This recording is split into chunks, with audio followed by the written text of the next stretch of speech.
my path to becoming a director of sports medicine, which is different probably than you've heard. So here we go. My name is Ron. I'm going to let someone guess how to pronounce my last name, since I've heard it wrong 2 or 3 times already this morning from teachers and principals. So how would you pronounce my name? Anybody else? Simon. Anybody else? Come on, you got to do something different since I hadn't stopped on a good one yet. Finally, we got a winner. Simone. I'm from South Louisiana, which means my heritage is Cajun French. So I'm 3 parts Cajun French, 1 part Italian, mostly what we consider ourselves in Louisiana as sort of a mutt, meaning we're a mixture of pretty much everything. I grew up in a very poor rural area. It was South Louisiana public schools, and if you hadn't heard, we compete with Mississippi for the worst public education in the nation every year. But that's just what the ratings are overall for the school. Any individual can decide to read a book and learn it. So that's what I did. I just decided to like school. So I happen to be right now the director of sports medicine at North Cypress Medical Center, which is at Huffmeister and 290. So I'm going to try kind of give you the educational path and then career path along the way. Like I said, I grew up in a very poor rural area that had, I probably didn't know anybody that bought a new car or new appliances till I was 17 or 18 years old. It was a different area. Everyone worked, even children, worked part-time jobs. It was just a normal America where everyone was working all the time. So it wasn't abnormal, it just wasn't suburbia that I'm used to here. So it's a little different. So I went to high school, in a high school that wasn't even called a high school, it was called a senior high. So at this senior high, called New Iberia Senior High, it's a South Louisiana school, basically similar to this. My graduating class was 751. And I graduated somewhere in the 80s. But we, at that time, and as I understand your school system here, you have Horizons, and you have AP classes, and you have college classes at the same time as high school classes. We weren't introduced to that at this time. This was the 1970s. We had just begun, and I was in the very first class of it, an honors class. So basically they took any kid that liked reading, writing, and arithmetic, put them all in the same classes, affectionately known as the nerd classes, which was back then a bad word. Now, I would tell you, my children included, that's a good word, because good students are to be celebrated now. Back then, not so much. In the 1970s in rural South Louisiana, most of my classmates could quit school at 16 years old and get a job making more than their school teachers, because it was a very blue-collar world where hard work was rewarded. So a lot of people quit. In fact, my freshman class had almost 1,200 and we graduated 750. So we lost more than 1/3 of our class to dropouts, most of which just went to work. They didn't drop out and die or anything. They went to work and were making more than their school teachers. So again, work was rewarded with an education back then. So among the different things that I kind of immersed myself into high school was anything extracurricular I thought I could get into and have fun. So I tried yearbook, math club, chess team, and even though you may laugh at these things, these are all things that many of you are probably looking at. Extracurricular, you're looking at doing something, because you got to have now on your high school or college application, you got to have those, how many things did you join, how many leadership things did you do, all to make your college application look decent. So joining athletics wasn't an option for me because I was disinvited to everyone that I tried out for, being who my parents were, short, scrawny folks. So athletics really wasn't for me and my family, but I still found myself around athletics a lot. Yearbook as a photographer, I was on the sidelines. the service club, which here I believe Key Club is very popular. There we had Key Club and Junior Optimist Club, two different service clubs. Again, a lot of the athletes who joined it, so I was friends with a lot of the athletes. I wound up tutoring many athletes, and that's pretty much one of my many part-time jobs. And being an honor student was more of a designation as to what classes I took, which is a nice way of saying I didn't get to take classes with anyone else in my high school other than the same 28 people. So in my high school of 751 graduating class, 28 of us went to college, which is a very small number. A couple of us paid our way through college. Of the many jobs I had a lawn service from 12 to 15. From 8 to 11, I worked on a dairy farm.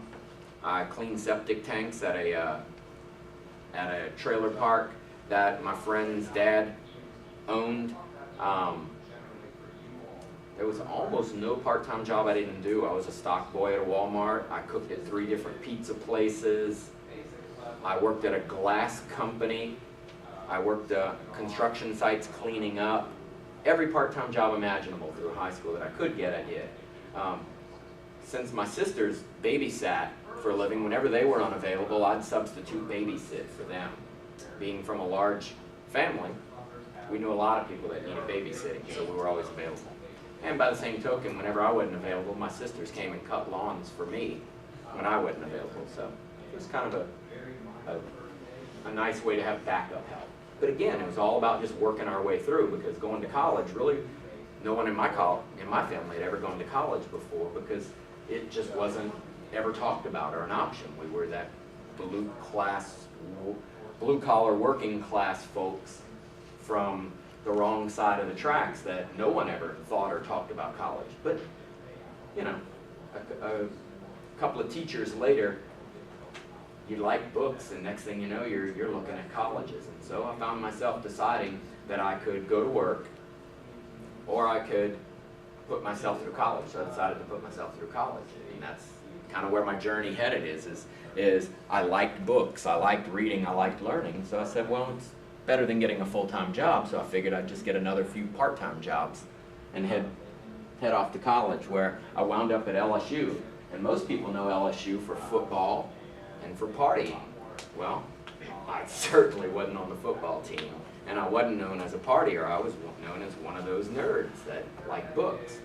I'm not saying I didn't have my fair share of fun, because I certainly went there with that intention, but putting myself through college, I had to have part-time jobs. Always had more than one part-time job. So I took as many classes as I could. I worked as many part-time jobs as I could.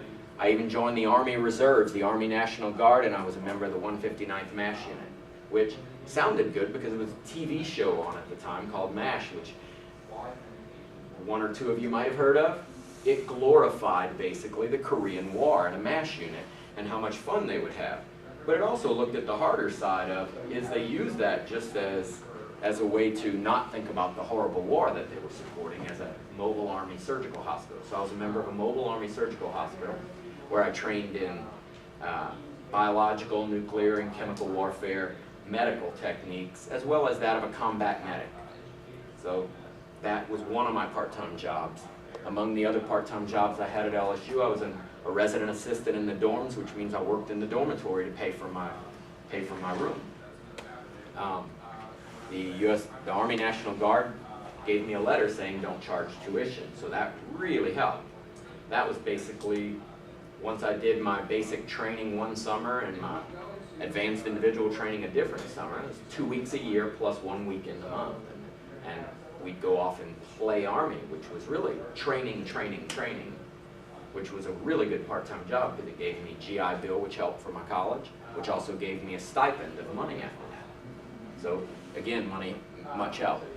Among the different jobs I had, I worked at snack bars, I tutored athletes, I worked as an intramural referee, I worked in the dormitories, I was a model for art classes, and it is hard to stand like this for 15 minutes at a time.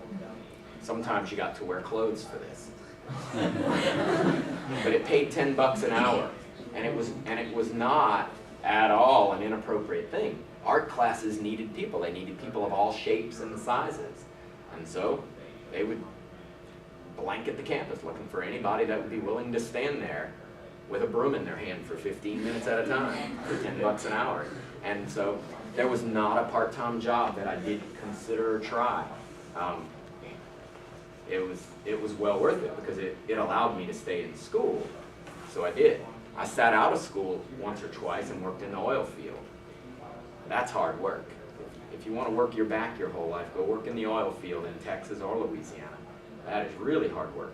What they really need is smart people guiding them in what they do, which is kind of what we get to do if we go off and get an education. So I used it for that. Again, looking at any free time I had, go do extracurriculars. Go meet people you wouldn't otherwise meet.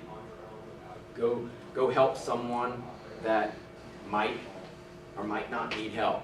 Go look at things and do things you would never ever get to see if you didn't leave your comfort of your hometown.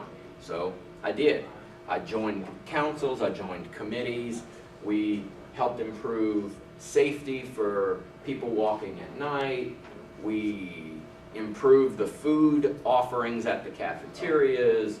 We looked at getting different various international and national and ethnic groups together so that people could start getting along. And we're talking the 1970s and 80s when it really wasn't common for people to all just get along. So it was fun. I went out and met people I would never otherwise meet. I met people from hundreds of different countries. I met people from all different walks of life. So it allowed me to see how fortunate I was, even though I was a very poor kid paying my own way through college. So I happened to major in psychology, partly because I liked watching people, partly because it was something that availed itself along the way. There was no really particular reason. I just knew that I needed an undergraduate degree in something with a science background, which I chose kinesiology, the study of human movement. And along the way, I took all the hardest classes I could. I took physics and chemistry and, oh golly, genetics and you name it. We tried, took organic chemistry, anything hard I could take that I might need later in life. I said, why not? Doesn't cost extra. It costs the same every semester. I think it works that way at half the colleges nowadays. Some it costs more to take more, but all I knew was that I wanted to have fun along the way, so I did. When I graduated, I decided to go to graduate school because I still didn't know what I wanted to do. I changed my major probably, and I changed my mind about what I might want to do in life probably 5 to 7 times. Pre-med, engineering, phys ed, psychology, you name it, I was willing to try it because every time I saw something, it interested me. And that's the hard part, is if you don't close any doors, you have many choices to make, and it's nice to have choices. But I always knew that I had to work my way through, so I found a free way to go to graduate school, quite by accident. And so I got a full ride to the University of Florida. Most of you might have heard of them. They're the Gators. They're terrible at football this year. Back then, they were decent. But bottom line is I wasn't there to play football. I was there to get an education. So I did. I wound up getting a master's degree in athletic training, so I was an athletic trainer. Most of you know your trainer here at school, or some of you may know, athletic training basically takes care of athletes on the sideline and in the training room. And it was fun, and I worked hard at it, but I wanted to do more, so I went on and got a second bachelor's degree after that in physical therapy, which was, again, working my way through. So I had many jobs throughout graduate school, and we have what we call assistantships, which is a job that gives you a letter that says don't charge for school. So I ran the fitness and wellness program for the faculty of the university, which was good and bad, because if anything good happened, you knew professors and deans of colleges everywhere. It was bad because if they weren't happy, nothing went well. So I did many extracurriculars. Again, I played intramural sports. I was a Red Cross instructor for CPR and first aid because that's what I did in the military.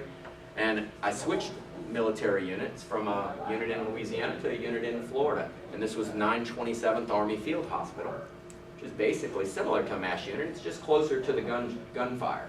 So it was just a field hospital where I got to play Army, where I got to practice hazmat stuff, where I got to practice chemical, biological, nuclear dress. So we had fun with it. When I got out of school, I had to get a career. But again, from before high school till I got out, I had about 38 part-time jobs because I was paying for it. Interestingly, when I was at University of Florida in graduate school, I met a very nice lady. Had turned out to be my wife, still my wife now, going on 21 years, but she was in the same boat I was in, and I didn't know this till like our second or third date, that she was putting herself through college herself. She had moved from northern Indiana to Florida, decided to put herself through college, working part-time, so happened to find someone with similar interests and similar background, and we then helped each other put each other through school the rest of the way. So you never know, you might find someone new along the way. As the big joke in Louisiana goes, I married a girl from Indiana because if I married a girl from Louisiana, she might have been my cousin. And I joke about that because when I graduated from high school, I had 95 first and second cousins. I had 46 first cousins and another 40-something second cousins. So it is absolutely possible that you could marry your cousin. And it happens. I graduated with a girl who, a year after we graduated, we found out that our mothers were second cousins. That my mother and her mother, grandmothers, were sisters. And we didn't know this. So it happens. But I never dated this girl, so it was safe. So I wound up professionally as a physical therapist. But the word physical therapist means I get to move anywhere I want and get a job. And to me, this is the most boring part of it all, is professional career, because these are jobs. And what is a job? You have to get up every day. You can't disappoint someone. You have to show up and you have to work hard. You have to do everything expected. But because I had a degree in psychology, because I had a master's in athletic training, because I had experience in the Army, because I had all these other part-time jobs, it actually made me more competitive in the job market. For a couple of reasons. Number one, I wasn't 22 anymore. I'd gone through 3 degrees, bunch of jobs, had a good time. I was almost 30 years old, so I was a little more mature, so interviewing for jobs was a little easier. Oh, I forgot to put one thing I did in high school. I did theater and singing all through high school as well, so I like public speaking. And as my mother likes to remind me, that when I was in the 8th grade, I won the state spelling bee, but I reminded her it was in Louisiana, it doesn't count. And it doesn't count. So professionally, we decided to move to Miami, Florida, because my wife, who was putting herself through school, got accepted to physical therapy school after she finished graduate school. So my wife, similar to me, had put herself through several degrees, so we moved to Miami because she got accepted to Florida International University, FIU, known as the Golden Panthers. And if you follow college football, you still will not have heard of them because they are one of the worst college football teams possible. But it's a very big school in Southwest Miami, very diverse international faculty and student population. So we moved to Miami for a few years and had an interesting time there. I worked at a gigantic sports medicine clinic, and one of my very first patients was Miami Heat center Alonzo Moore. He was a professional athlete, and because I was an athletic trainer and a physical therapist, I got a job at a sports medicine clinic, and we treated the Miami Heat, we treated all the University of Miami football players. One of my second patients that I treated there was Dwayne Johnson, also known as The Rock. He was a football player at University of Miami. So these are people that weren't really that big a deal then. The big deal to them is that they were getting good physical therapy at their university or at their professional team because they brought in people that wanted to work hard. So we got to treat a lot of athletes, and it was fun. My wife decided she was graduating, she didn't want to live in Florida anymore, so we moved out to the mountains to New Mexico. And I ran a big sports medicine clinic there, worked with New Mexico State University. And again, what I liked is that in every place I went, nobody really knew that I was the kid that accidentally got to go to college, that accidentally put myself through school. All they knew is that someone that was willing to work hard was in front of them, and it was encouraging to them that we never stopped, and we were sort of hard charging at everything we did. And I say we, meaning that pretty much everything after you get married is a we, because you're married at that point. My wife's also a therapist, and she works at the competitive hospital, Willowbrook Methodist Hospital, as a senior spine therapist, and has a very similar story as mine. After that, we decided to move home near family to start a family, and moved to Louisiana, opened a business. My wife didn't like it there. Your wife isn't happy, you're moving. It's the way it is in life. So I sold my business and moved here to Cyprus. And since I got here, done nothing but treat athletes the whole time. But I've gotten to build different things. So because of my experience doing hazmat, I'm involved in writing policies and procedures for Ebola screenings at my hospital. I'm training a bunch of ICU nurses in isolation techniques, how to don and doff equipment. But I'm also still working with students in the clinic, working with high school athletes as a clinician. And so it's fun. The real thing I'm most proud of is that my parents told me I could do anything I wanted, but they didn't have any money for me, so good luck. And that didn't deter me one little bit. It only motivated me to say, well, cool, you did raise me right, I can work hard. Of course I can do a part-time job and do the military on the side and do school. And the busier I was, the better my grades were. One semester when I was at LSU, I didn't have a part-time job. I think I made a 2.7 that semester, and I was so disappointed in myself, I immediately got 2 more part-time jobs, joined the military, made almost straight A's after that because I was so busy I didn't have time to stop and do nothing. So I guess from my journey along the way is it was fun because I was always busy. And because I was busy doing different things every year, I met some pretty amazing people. I met some pretty normal people that do amazing things, so you never know. So I would express to you to go out and make your own path, no matter what it is or where it is, because when you're done, you're the one that gets to say how I did it. So it can be fun. So what I'd like to do is focus on any questions regarding any part of what you want to do, how to get there, what are the current requirements for PT school, anything you have a question on, I'd like to talk about. So who's got a question? Yes, sir. How many patients do you see a day? That depends. As the director, I have administrative duties, and so I see what's called a half to a quarter caseload. So I only see between a 0.25 and a 0.50 caseload, which means I don't see a full caseload. So if I work a half a day, I see 6 or 7. So today I have 5 patients. I'm going to work 3 clinical hours from 2 to 5 today. I'm busy. All my full-time therapists that have no administrative duties, they see between 8 and 12 patients a day. So you might have 2 patients at one time. So if you have a shoulder surgery and you have a knee surgery, I'm literally going back and forth between each of you to get you what you need. I have to do some gait training or real one-on-one instruction with you while you're doing a warm-up and a stretch. I then have to go do some manual therapy on her shoulder while you practice these 3 different balance exercises. And I'll just go back and forth between the 2. Whenever I see a new patient, it's a one-on-one time. I need to have time to interview you. I need to have time to sit and listen to you. I need to have time to examine fully. An examination is clinical exam and functional exam. So I'm looking at what works on you and then how you move with it so that I can develop a plan of care. That plan of care is based on a physical therapy problem list that came from a good interview, good examination. And then once I have a problem list, I can set up a plan of care that says, well, I'm going to do some therapeutic exercises, I'm going to do some manual therapy, I'm going to do some balance training, I'm going to do some functional progression training. So I need you to be able to do this before you do that.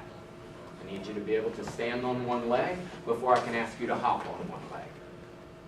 So some thought into that. What other questions? Yes, sir. Whenever you went to college, I'm trying to be a sports medicine physician. What kind of degree do you have to get? Okay, so two things you said there. Sports medicine and physician. So physician is a medical doctor. You need to be pre-med, which means you need to get into medical school. Any accredited medical school. So medical school, medical school, medical school, medical school. Once you get in medical school, you then look at your internships and your residencies, and depending on which residencies you get, it would be an orthopedic residency that you would look for, because you want to be an orthopedic surgeon. An orthopedic surgeon then can go do a fellowship in sports medicine, like at the James Andrews Institute, he's the old doctor in Birmingham that sees all the famous athletes. So if you're a famous athlete and you hurt yourself, your second opinion is to fly to Birmingham and see Dr. James Andrews. So he does fellowships there. So medical school, internships, residency in orthopedics, fellowship in sports medicine. That path. And it is competitive at every level. It's competitive to get into college, it's competitive to get into medical school, it's competitive in which internships and residencies you get into, it's very competitive to get into fellowships. So they're always looking for competitive. And competitive means several things. Competitive is partly academic, it's partly your personality and your interview. Your willingness to stand up and ask a question or look someone in the eye when you speak matters a lot in an interview. So, and these are things that some people get help with by doing public speaking or debate team or theater or professional communications class where you get to practice it. But all of those things help make you competitive in any interview.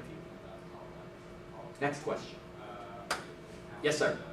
When you finally decided what you wanted to do, how long did it take? That's a tougher question for me because my path was so long and windy that I was sort of deciding which doors to open and which doors to not look at the whole time. My wife asked me about a month ago what I might be when I grow up, meaning that I'm constantly looking and learning. So I still go to conferences, I still go to continuing ed classes. I still think about what's the next career I'm going to have, only because I still enjoy reading. And this really new fad thing they call the internet that I've discovered allows me to look up tons of new stuff all the time. So I would say that when I decided I wanted to go to grad school was when I dropped a vial of blood helping a professor do research when I was a senior in college. Because I wasn't sure where I was going to go next. I just knew I wanted to go to grad school somewhere. So I was helping a professor do some VO2 max testing, which is basically aerobic testing on someone on a stationary bike with a mask on so we could measure the oxygen before and after they breathe. We had an IV in them so we could measure the levels of caffeine and or oxygen in their blood, because it was a caffeine study. And during the middle of this test, I dropped a vial of blood. He kind of got mad at me. He sent me to go find the janitor's closet in this old building at LSU to clean it up. I went down a part of the building I'd never been to, and I saw a flyer on the wall that said, call this person to go to graduate school at University of Florida. I'm looking for grad students. If I had not dropped that vial of blood, I would have never ever gone down that hallway. I'd have never found that flyer. So right then, I crumpled it up and put it in my pocket, looked at it later that night, and decided, hey, maybe I can go to University of Florida. While I was at Florida in athletic training, about 2/3 of the way through, my wife, who I was engaged to at the time, didn't want really the career of athletic trainers because, if you don't know, your athletic trainer puts in crazy hours covering sports and teaching and doing all kind of things. So we started looking at physical therapy school as one option. So along the way, life tends to open doors and partially shut some, and options to look at these things. And now, of course, the age of the information age we're in, there's so much more things to look at. Whereas when I was in college, there were less things to look at. So as they came along, you considered them. I didn't know that I was going to be a sports physical therapist until halfway through graduate school, probably. And then I had no clue what I was going to be doing 20 years after that. But I had a general idea that what I liked to do was help people, because I was already in the Army Reserves as a medic. I was already good at athletics, I just wasn't an athlete. So I played every sport in intramurals. I just wasn't a good athlete. So it sort of opened a few doors along the way. And a couple of times weird things happened. So for instance, I was playing intramural football one time, it was co-rec, and a girl dislocated her finger. Football hit her in the finger and it dislocated it. And I reduced it for her because I had seen it done on a video in the Army. So I reduced it for her and she was very happy that I helped her finger. I stopped on the side of a road once and a radiator blew up in a lady's face and burned her face, and I helped put cool wet towels on it. She didn't have scars from it. She was very happy. So things like that that just accidentally happen, that make you like helping people. Next question. Yes? I know you said that because you were the medical advisor. Yeah. Was it ever difficult balancing both work and school for you? Always. And basically the way I did it was I always asked myself, what's the time commitment on a grid? Because basically, I open up a piece of paper and I draw out my Sunday through Saturday grid of time and figure out where I had time for what. And if two things were overlapping, I worked it out before I committed to one of them.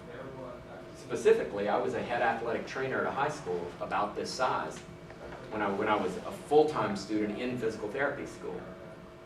So basically, it meant that after school every day, I went straight to the high school and was there from 2 in the afternoon till 10 at night, which meant that I missed a lot of study sessions, a lot of study groups, and a lot of extra stuff that some of my classmates got. But my agreement with my head professor at PT school was that if I made 1 C, I'd quit my job. Which was motivation to try harder. Because I didn't want to disappoint myself more than her. I didn't want to be seen as having to quit something because I wasn't willing to stay up an extra 2 hours from midnight to 2 in the morning to make sure I got a good grade. So to me, it was figure out what it takes and then work. It's not, it wasn't that hard. It was just staying up until you knew it well enough.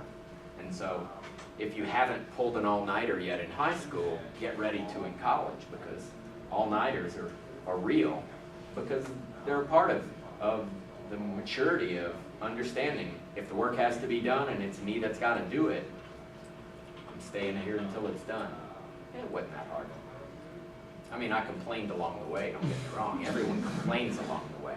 But that's what you have best friends and siblings and boyfriends and girlfriends for, to complain and vent and support each other through it so that you still are willing to do the work.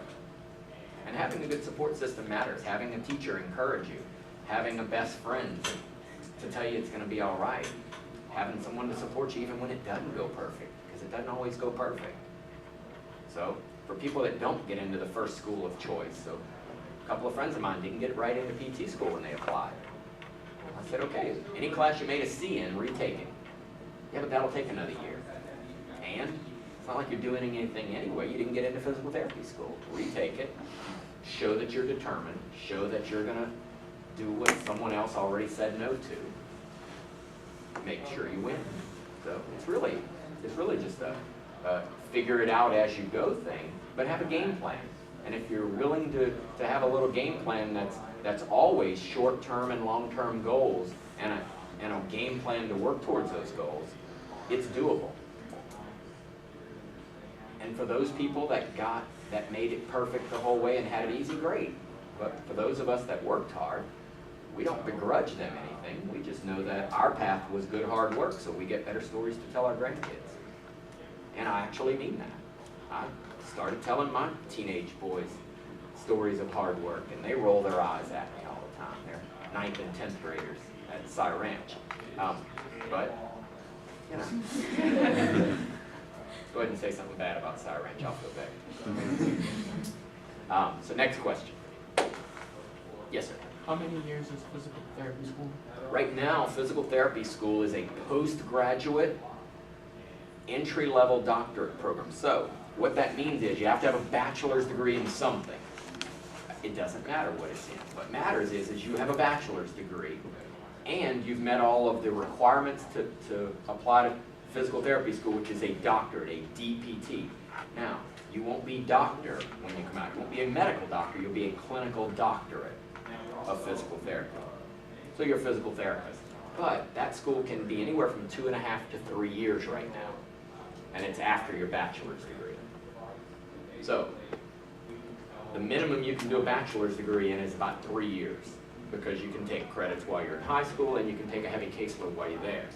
The minimum you can do physical therapy school is 2.5 years if you get straight in.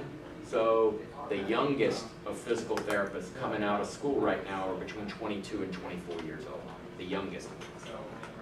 Most of them are between 24 and 30. And that's what about, you don't have to do internship or residency? That's part of school. Your internships are a part of your formal education before you graduate. Your residencies are something you do post-graduation. So you get a job and you do a residency. And that's, again, looking to specialize in something. In physical therapy, there are 13 subspecialties in physical therapy. It's a bunch. Pediatrics, geriatrics, wound care, sports, orthopedics, neurology, all these subspecialties. Neurology is broken down into subcategories. Traumatic brain injury, stroke, things that present quite differently. So you literally can almost go anywhere in America or American territories and get a physical therapy job.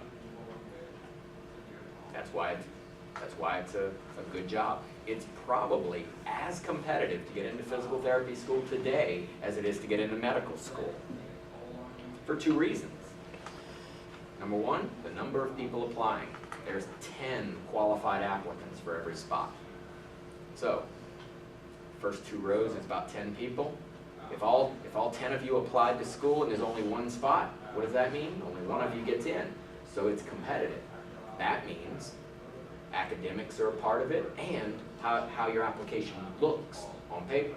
So extracurriculars, like joining clubs, like leadership things, like military on the side, all those things factor in. Unfortunately, with a lot of public schools, future academic performance is the best way to know that. How do I best predict your future academic performance? By looking at your past academic performance. So unfortunately, it's academically competitive. But there's also entrance exams. Specifically, the GRE, the Graduate Record Exam, which is sort of like the SATs, but for graduate school. So it's how much do you remember? So, as I like to tell a lot of my college classmates in the dormitories, the guys hanging out doing all the wrong things, their brain cells are a little fried and they're not going to remember. When they're a senior in college, they're not going to remember as much as those of us that didn't go out and do as many stupid things as them. So my brain cells are pretty good at retaining, so I took standardized test work. Whereas a couple of my buddies that didn't aspire that highly killed more brain cells, a lot more brain cells, and they didn't do as well. Their choice. Free country. Any other questions? All good questions so far. Yes, sir. Whenever you were telling me about the process, what do you mean by residency? Okay, residency is when you finish your internship as a doctor, you look at what kind of doctor do I want to be? Do I want to be an orthopedic surgeon? Do I want to be an internist? Do I want to be a pediatrician? Okay? And again, I'm not a doctor, but as a physical therapist, this is all stuff that you learn through the years.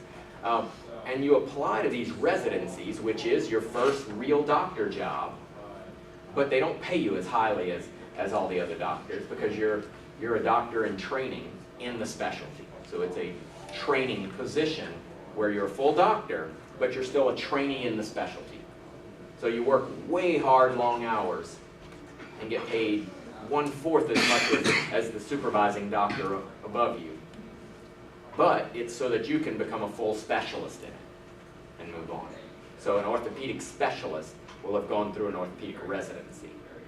and they do orthopedic surgery, and if they specialize in that surgery and take a board certification test in sports, then they become a board certified sports orthopedic surgeon, which is a sports medicine physician.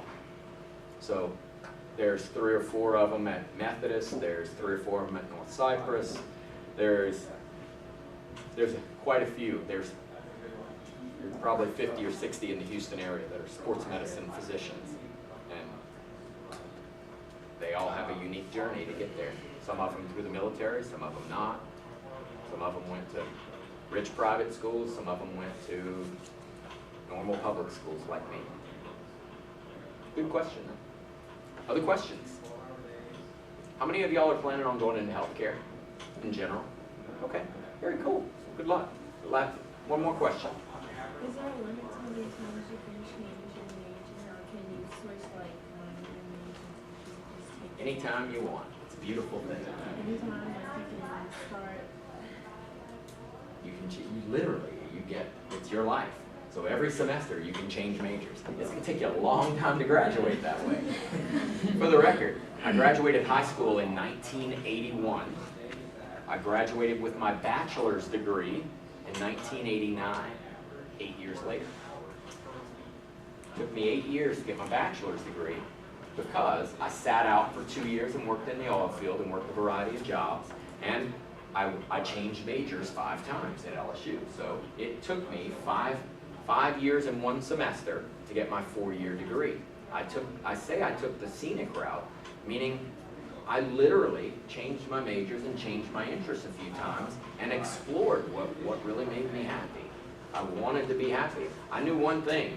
My goal going to college wasn't I'm going to be rich, ever. I only had 2 goals. I want to be happy and I want to be married to the same person forever. That was my only 2 thoughts when I left for college. Everything else I sort of made up along the way.